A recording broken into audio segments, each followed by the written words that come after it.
السلام علیکم، کیسے ہیں آپ سب؟ امید کرتی ہوں آپ سب خیریت سے ہوں گے۔ جی تو آپ سن رہے ہیں نمرہ احمد کا ناول حالم۔ اب تک اس کے 4 چیپٹر ہو چکے ہیں اور اب ہم اس وقت 5ویں چیپٹر پہ ہیں، جس کا ٹاپک ہے 3 خزانوں کا مسکن، اور آج اس کا پارٹ 3 ہے۔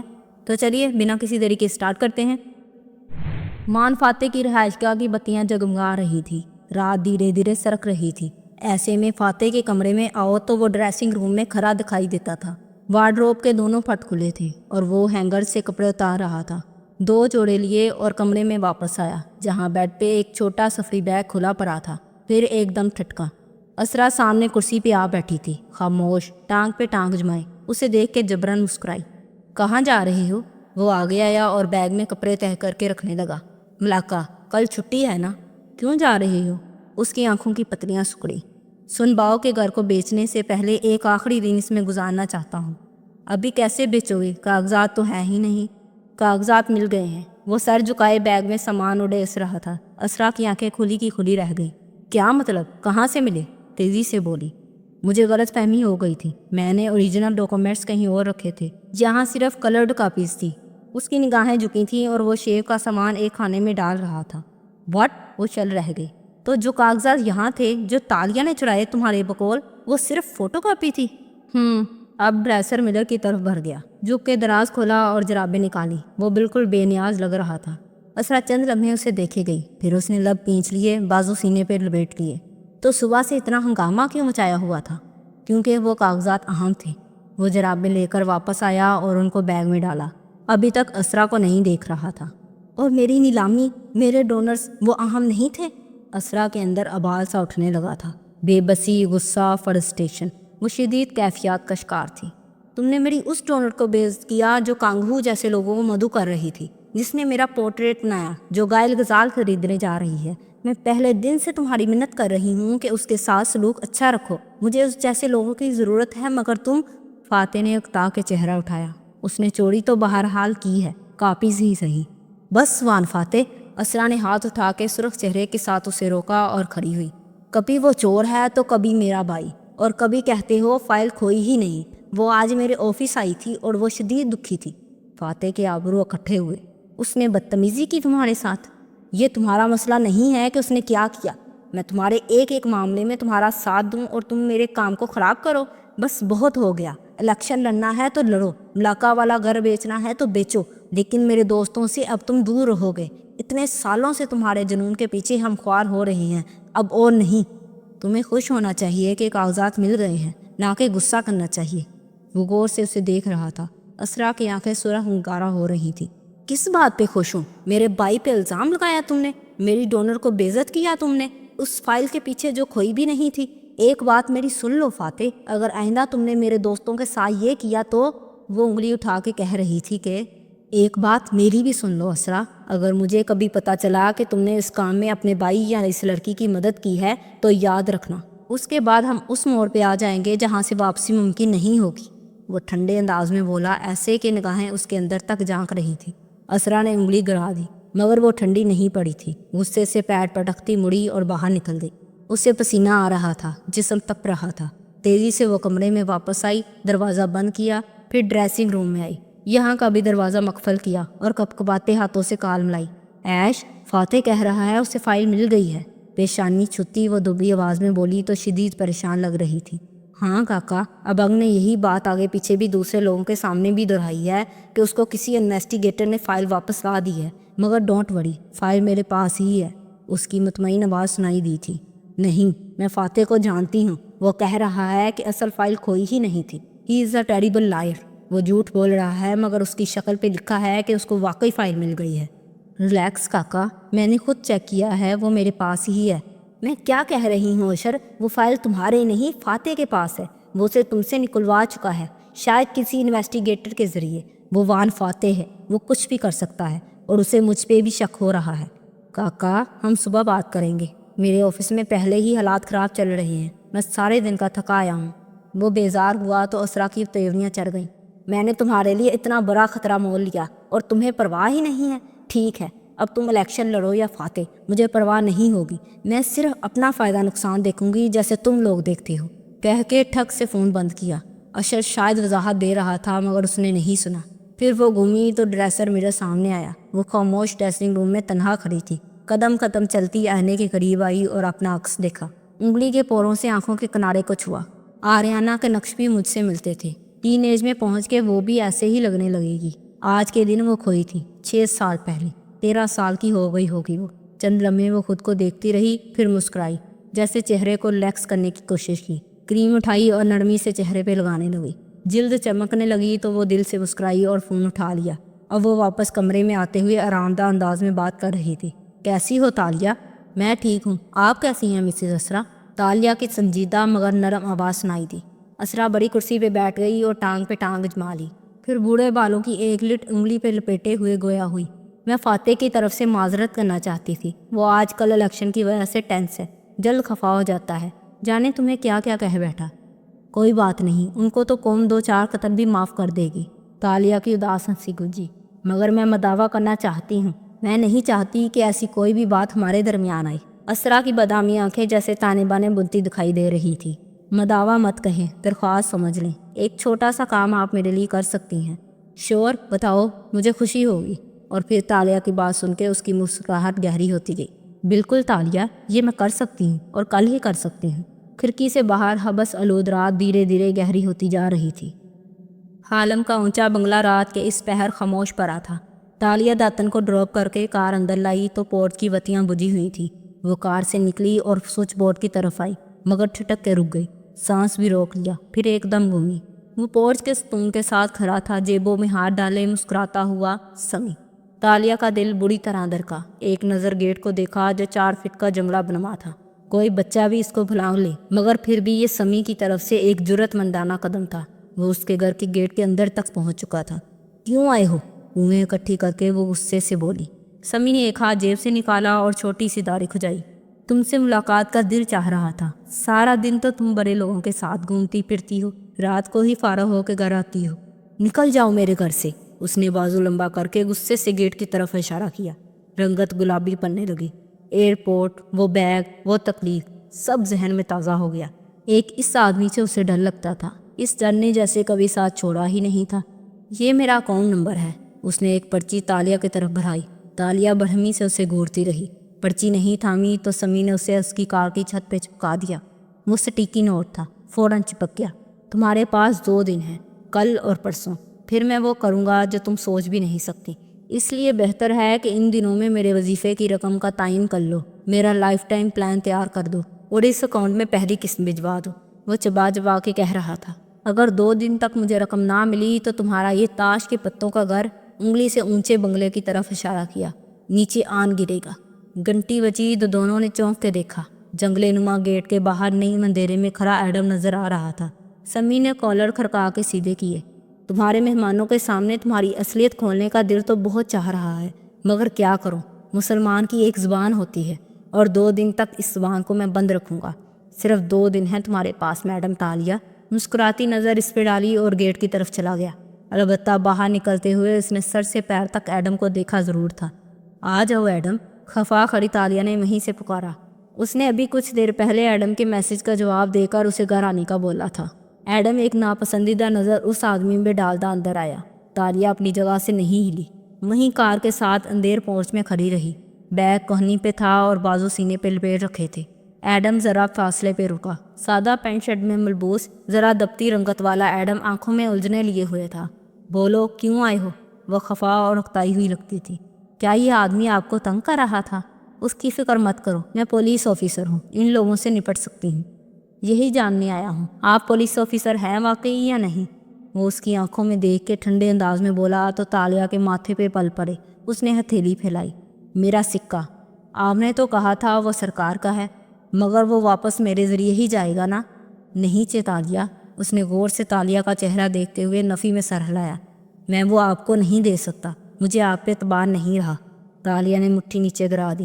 ایسا کیا کیا ہے میں نے جو تم مجھ پہ شک کر رہے ہو؟ آپ نے ابھی تک یقین دلانے کے لیے کچھ کیا ہی نہیں ہے۔ میں تمہیں ایک بونس آفر کر رہی تھی ایڈم، وہ جلاک کے حیرت سے بولی۔ آپ مجھے لالچ دے رہی تھی، مگر میرا دل نہیں مانتا۔ مجھے لگتا ہے آپ شروع دن سے اس سکے کے پیچھے تھی۔ میرا نہیں خیال وان فاتح آپ سے واقف ہے، ورنہ وہ گھر میں ہونے والی چوری کے بارے میں آپ سے سوال جواب کیوں کرتے؟